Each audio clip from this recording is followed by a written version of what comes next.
Hello, I'm Erik Robey. And I'm Karla Schaffer, and this is Anne Arundel County Week in Review. This week, we'll tell you how to deal with all that debris floating down our rivers from the storms and give you information about a 5K race coming up on the B&A Trail. Making headlines around the county, a new face will be leading the Department of Aging and Disabilities. Well, she's not really a new face. She's actually a very familiar one here in the county. Dr. Baker has announced her retirement effective of October 1st, and replacing her will be Pam Jordan, a longtime county employee who is an expert on the Americans with Disabilities Act. You may recognize Pam as a frequent contributor to Week in Review and in her former role as the land use spokesman for the county. Pam is one of our longest-serving county employees. She participated in a youth in government program in 1979 and studied the Department of Public Works 2 afternoons a week as a non-paid intern for credit while maintaining a full course load at South River High School. Upon graduation in June of 1979, she took a summer job at the department and worked there every summer and in the afternoons during school year while attending the University of Maryland. She was hired full-time in November of 1984 after earning a degree in marketing. We'll have Pam on the show in the near future to talk about her department. She said her goals are to improve services to senior citizens, reverse stigmas about people with disabilities, and promote all of the great programs Anne Arundel County has to offer its citizens. County Executive Leopold said of the hire, Pam Jordan is the perfect person to take over the department that serves our seniors and people with disabilities because of her passion for helping people and her support of my priority interest in assisting individuals with disabilities. Speaking of reversing stigmas, one of our biggest annual events is Disability Awareness Day, and it's coming soon. It all takes place on October 29th at Westfield Annapolis Mall starting at 1 p.m. Organizations like to capitalize the word ability in disability because they want able-bodied citizens to know that people with handicaps have much to offer. You'll find information and help on transportation, employment, housing, recreation, access to services for those with disabilities, accessibility, and employer awards will be presented by the county executive. The Disability Awards Day award will be presented to Carolyn Fumey, an advocate for children with disabilities who has dedicated her life to create a network of support and resources for families and educators alike. For more information, go to annearundelcounty.org or call 410-222-4383. TTY users can call via Maryland Relay at 711. Call at least 7 working days in advance if any special accommodations are needed. County Executive Leopold said of the event, "This event grows every year and provides a vital link to people in need of services. People are capable of overcoming huge obstacles to achieve great things, and we want to promote that kind of determination." Well, the sun finally came out and dried up all the rain, but the cleanup from the hurricanes and tropical storms continues. Several waterfront communities have seen storm debris wash up on their beaches, and County Executive Leopold is teaming up with the Maryland Department of Natural Resources to help out. Starting now, community associations can request dumpsters for community cleanups. The effort is thanks to a $50,000 state grant. To request a dumpster, community association representatives can call 410-222-1795. The units are available for a limited time only. County Executive Leopold said of the program, "We want to help in every way we can to get our beaches cleared of debris, just as we were there during the storms to help rescue people in need and get the roadways cleared. We want to stress that funding for the program is limited and individual homeowners cannot request dumpsters." Well, that brings up a good point, Karla. This is a great program. If you've been out on the water or you've seen the pictures, a lot of debris out there coming down from the Patapsco, from the Susquehanna, from all over the bay. Right, because the dams were open, the floodgates were open, so all of that debris is now coming down our way and into the bay. Right, and it's important to note on this program, too, that it's just for communities, beachfront communities, to clean up their beaches. When they're community beaches, a lot of debris is coming up on those beaches. This gives them the ability to have that resource, that dumpster, that roll-off that's going to be placed in their community for the community to get together and have a little cleanup party at the beach. So we hope a lot of folks will take advantage of that. Well, Karla, there's more Week in Review to come. Take a look at the community calendar for what's happening around your county. Stay with us. We'll be right back.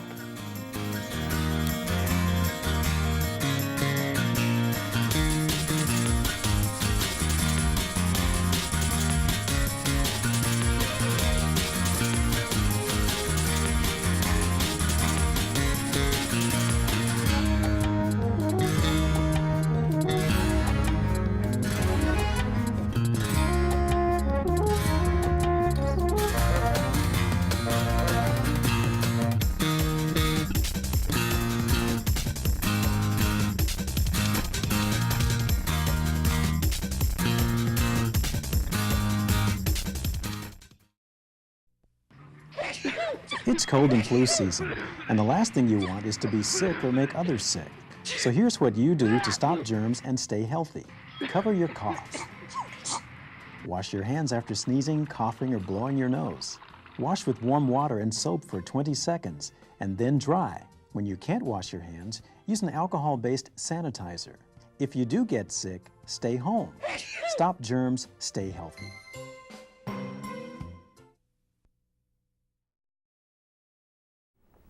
And welcome back, folks. Well, there are a lot of great nonprofit organizations that serve our citizens here in Anne Arundel County. And as we move into the fall months and the cooler months and we get closer to Thanksgiving, we thought it would be fitting to bring Ted Blankenship, the program director, development director for Movable Feast, to our show to talk to us a little bit about what your charity's up to. Ted, Thank you so much. Welcome to the show. Thank you. It's great to be here. Now tell us about Movable Feast. We were talking a little bit off camera. You guys have been around for 22 years. You're actually located just north of us in East Baltimore, but you serve a lot of clients down here in Anne Arundel County. We do. We're, as you said, we're located in East Baltimore. We're a nonprofit, and what we do is we feed people who are homebound, critically ill, living with HIV, breast cancer, and other forms of life-threatening illnesses. We deliver nutritious meals to their home, free. There's no charge for our services, and we deliver in Baltimore City, here in Anne Arundel County, 4 other counties nearby, and then all the counties along Maryland's Eastern Shore. Well, I know that getting those meals, and you guys serve a lot of clients, as we were talking about earlier. It's got to be a challenge. I mean, getting the volunteers, getting the people, getting the resources in there. What do you find is the greatest challenge? I would say probably just resource development, whether that's funding to provide the services that we provide or volunteers to help us provide the services that we provide. We were founded by volunteers who were helping their friends that were sick from AIDS, and they got together and started making meals for them. And 22 years later, we're still run by volunteers. We have a staffed agency, but we couldn't provide the services that we do if it weren't for our wonderful volunteers. Volunteers can come in and do anything in our kitchen, from preparing meals, chopping vegetables, dipping meals into containers, to packaging grocery bags, or they can actually go out and make deliveries to our clients as well. They're a huge help to us, and we really appreciate them. Great. We know you've had some cuts to your funding this year, so if people do want to get more interested and involved in Movable Feast, how can they volunteer? Absolutely. You can visit us on the web, which is www.mfeast.org. You can also look for us on Facebook and get in touch. We have a volunteer manager that they can get in touch with. What you would do is you would come in and do an orientation with our volunteer manager, which is just kind of description of the program, history of the organization, and then you can get started. One of the great things about volunteering at Movable Feast is you can make a difference whether you can come in for an hour and package meals in the grocery room, or if you can come in once a week and make deliveries to our clients. No matter what you do, it has an impact and is very helpful to us. And it seems as though one activity coming up, Dining Out for Life, is an easy way for everyone to get involved. It sure is. Dining Out for Life comes up next Thursday, September 22nd. It takes place at restaurants all across Baltimore and the surrounding counties. It's a great event. It's really easy. All you have to do is go out to mostly dinner. We do have restaurants that participate for breakfast and lunch, but the majority participate for dinner. A minimum of 20% of your bill will be donated to Movable Feast. We have 7 restaurants that are actually donating 50% of their proceeds from that day. So it's Dining Out for Life. We have restaurants here in Anne Arundel County that are participating, such as Papa's, which is a first-year restaurant for us. We're thrilled to have them join us. And also Luna Blue in Annapolis. They've participated for the last several years. Another great restaurant, delicious food. So if you're in the Annapolis area, you could head out to Luna Blue. And we're also really grateful to have a local sponsor for this event here in Anne Arundel County, which is Wilkins Automotive. Dining Out for Life is an international event, which means that it takes place in cities across the country and also in Canada. And Subaru is a national sponsor of the event. So locally, we have Wilkins supporting us, which we're really excited about this year. But it's easy. You just go out to dinner, know that 20 to 50% of your bill is going to be helping people receive meals that otherwise wouldn't be getting them. We talk about these people that receive the meals, and 2,000 customers, 2,000 clients a year is on average what you guys are serving here in the Baltimore area. How do you identify these clients? Are they coming to Movable Feast? Are they coming in through referrals? That's a great question. All of our clients are referred to us. So they'll receive a referral from case manager, from a social worker, from their physician. They meet certain criteria to be on service, income criteria. Our average client's income is about $700 a month, so our clients are living in severe poverty. They also meet health criteria, so they're meeting a certain set of health standards in order to receive service from us, but it's all a referral agency. Now, if someone were to call us just out of the blue and be ill and in need of our services, we would connect them with a referring agent so then they could get back on service with us. Sure, that's great. Well, you heard it, folks. The big day, September 22nd. September 22nd. This should be a wonderful fundraiser because everybody, if they're like me, they like to eat. Absolutely. Like to eat. So, in a lot of great restaurants, I know Papa's, Glen Burnie, that we were actually, I was there this weekend, a wonderful, wonderful restaurant. Great restaurant. Good folks up there. Go spend a lot of money, eat a lot of crab cakes out there because they got some good crab cakes. But Ted, thanks for joining us on the show. Thank you so much. Best of luck. And folks, you heard it here. A great nonprofit, great charity serving our community, and a great way for us to help them out. September 22nd, it's Dining Out for Life right here in Anne Arundel County. A lot of great restaurants supporting that. But we're going to go ahead and take a break. Again, when we come back, there'll be more Week in Review. Stay with us. I heard about this company dumping toxins in local rivers, and I called their executives to say stop. But they were too busy counting profits while the rivers are being destroyed, birds and fish are dying, and the local kids are getting cancer. So I organized a huge protest, and we actually got the company shut down. But now half the town's unemployed, and the kids are twice as sick since they can't get health care, since their parents lost the insurance they had when they worked for the company who dumped all the toxins in the first place.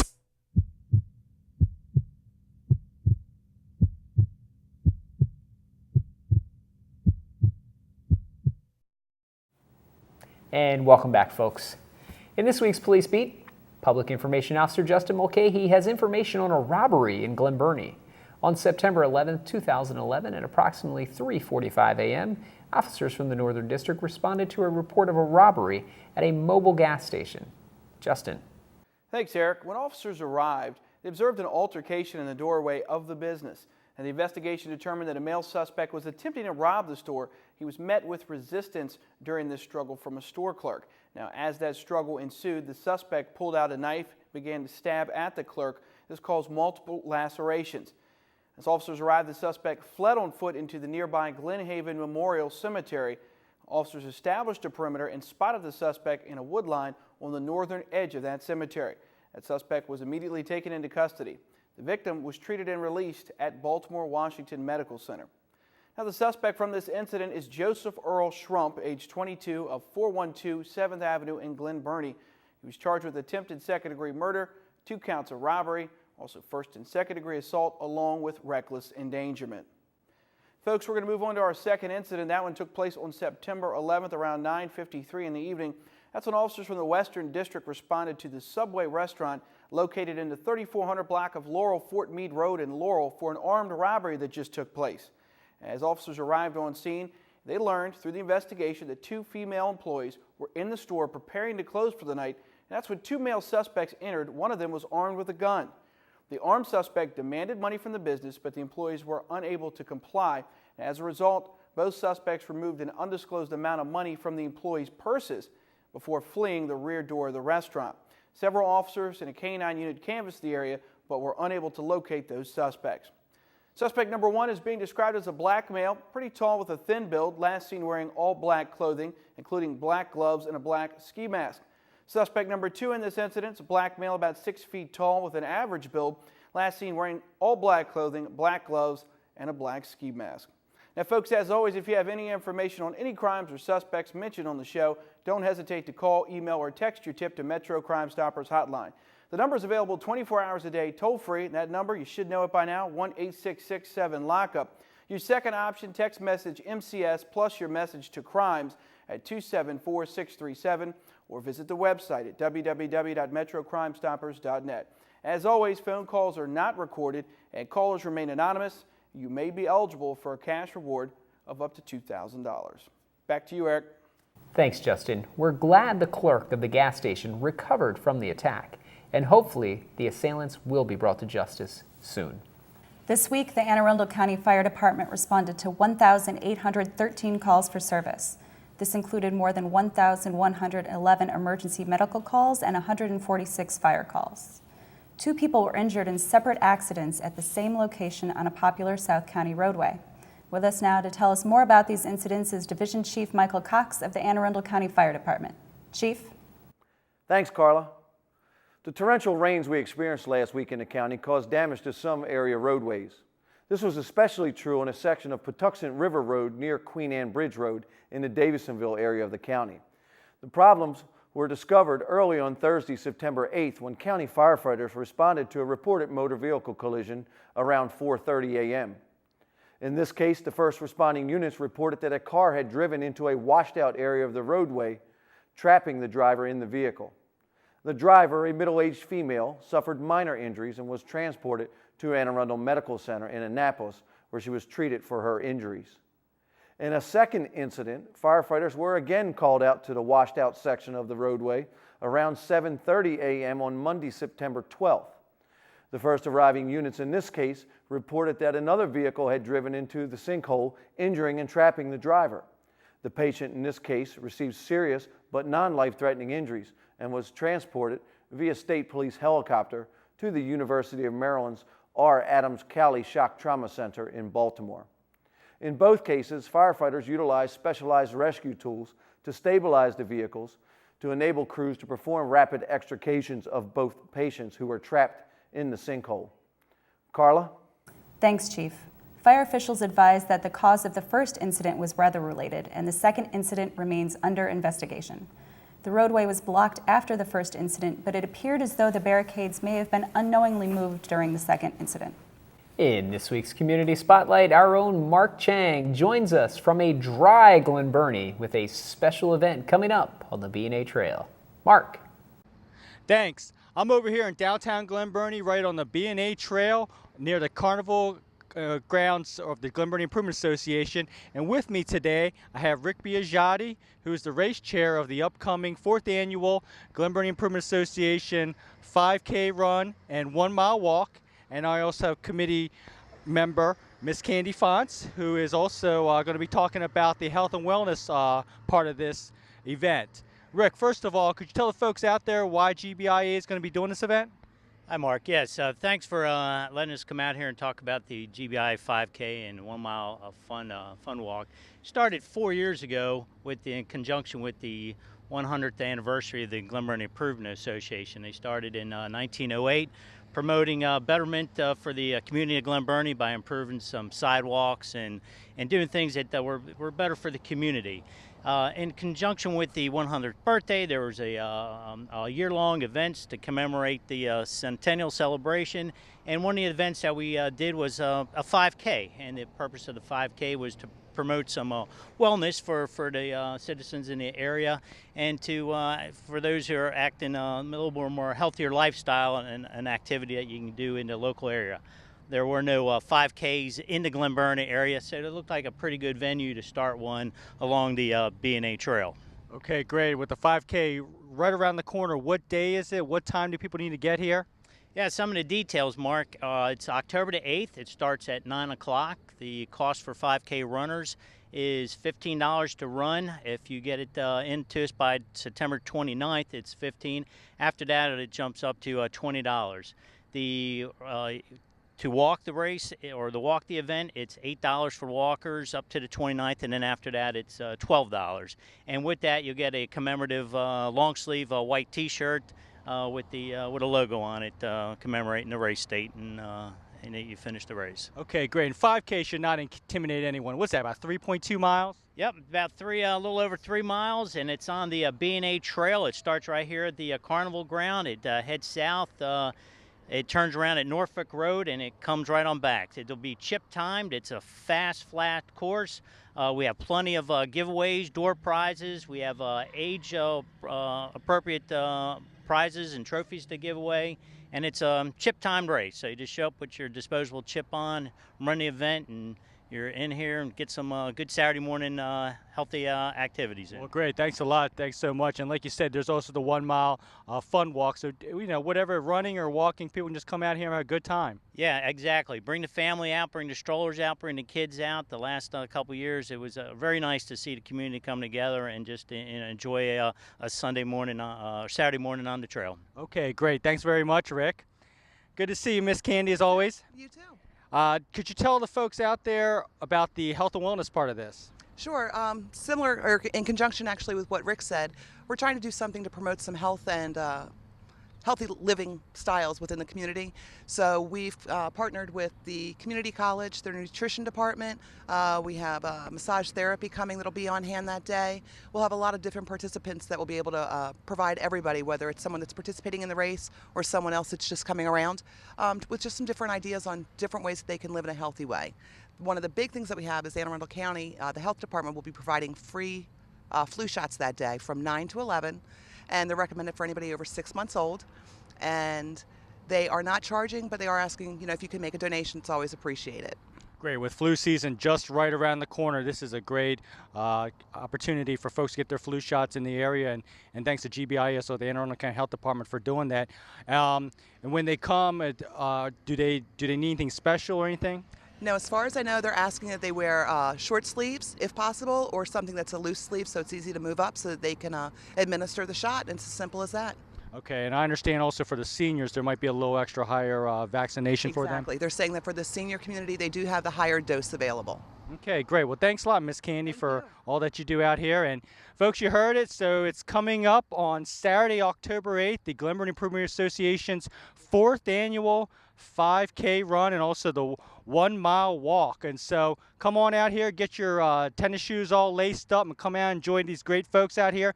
And for more information, you can check out www.gbia.org, or you can call the office at 410-766-6760. Back to you in the studio.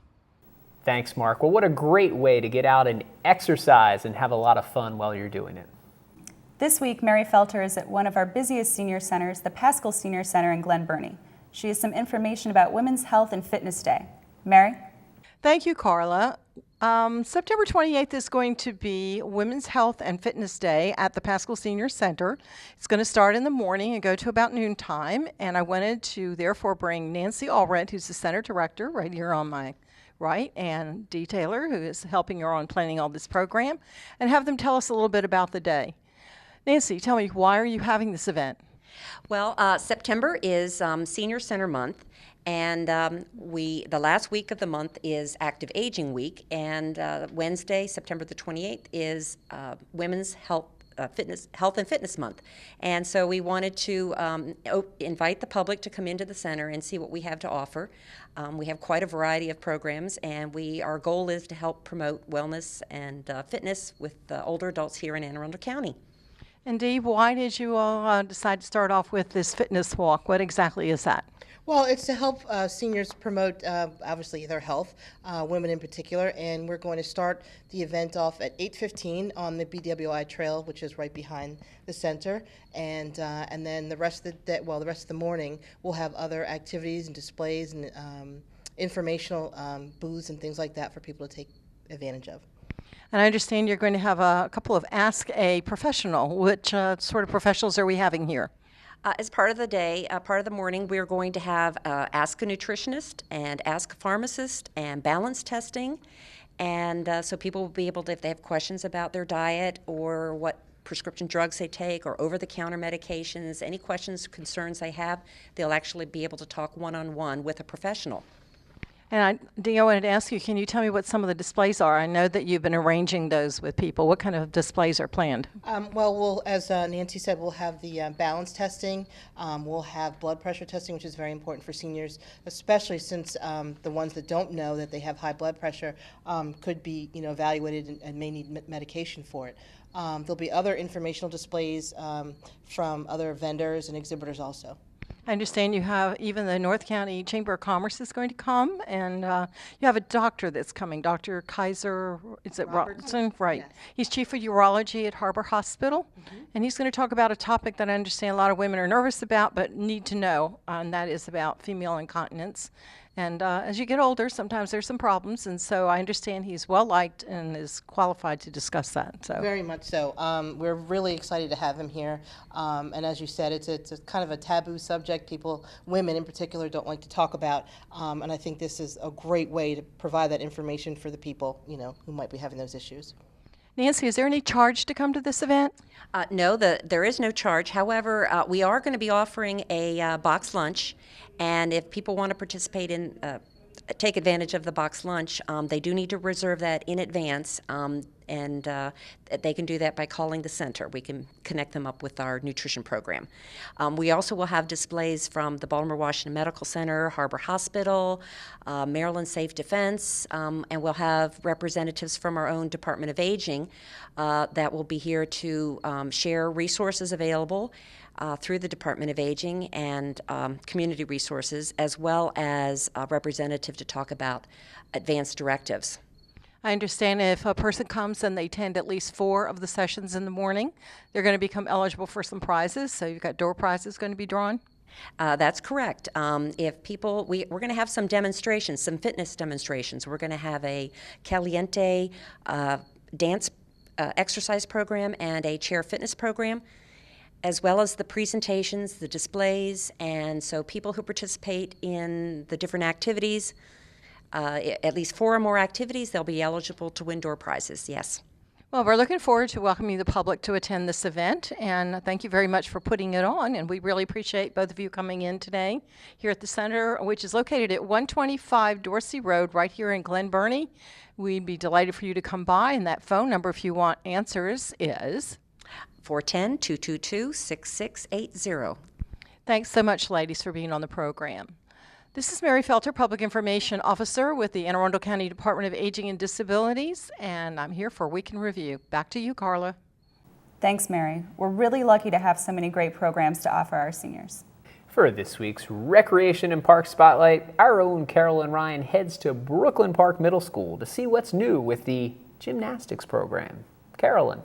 Thanks, Erik. We're here at Brooklyn Park Middle School with the gymnastics program. We have gymnastics classes for pretty much all ages of children, from your very young 24-month to 36-month kids who participate in a parent and child class. That's our Munchkins in Motion. We have tumble tots for kids ages 3 to 5. And then we have classes, beginner classes, advanced beginner classes, intermediate classes for kids ages 6 and up. And Brooklyn Park is only one of our gymnastics sites. We have gymnastics at Crofton Meadows, we have gymnastics at Rivera Beach, Broadneck, and South County Rec Center for those of you in the southern part of the county. The classes run for 8 weeks, and they're just getting started now, so there's still time to sign up. You can go to our website, www.aacounty.org/recparks, or call us at 410-222-7313 for more information or to register. Back to you guys in the studio. Thanks, Carolyn. Well, kids love gymnastics, having a lot of fun out there. Speaking of kids, I was thinking, Karla, and it's dangerous when I'm thinking because you never know what I'm going to come up with.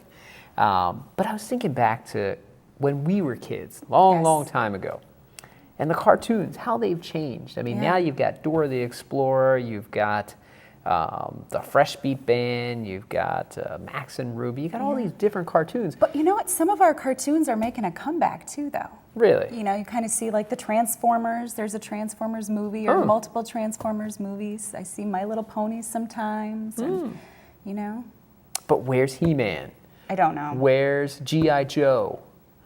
There was a G.I. Joe movie, wasn't there? I think there was. Yeah, see? But those are all the boy cartoons. Where's the Flintstones? I mean, the Flintstones, that's a real cartoon, Bugs Bunny that was a good and those cartoon, guys. the Flintstones and the Jetsons. They're not around anymore. Well, I just think about that. But thinking about shows and TV shows, it is the fall season, so we got a lot of new shows coming out. Anything you're looking forward to, besides Week in Review?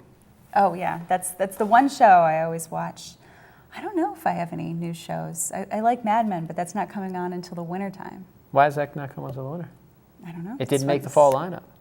No, I think they were delayed because of some contracts and things like that. I've seen it this year that there's just really not that show that everybody's getting excited about, that they're really hyping up. It's just not out there. A couple good ones coming on, a couple new ones coming back.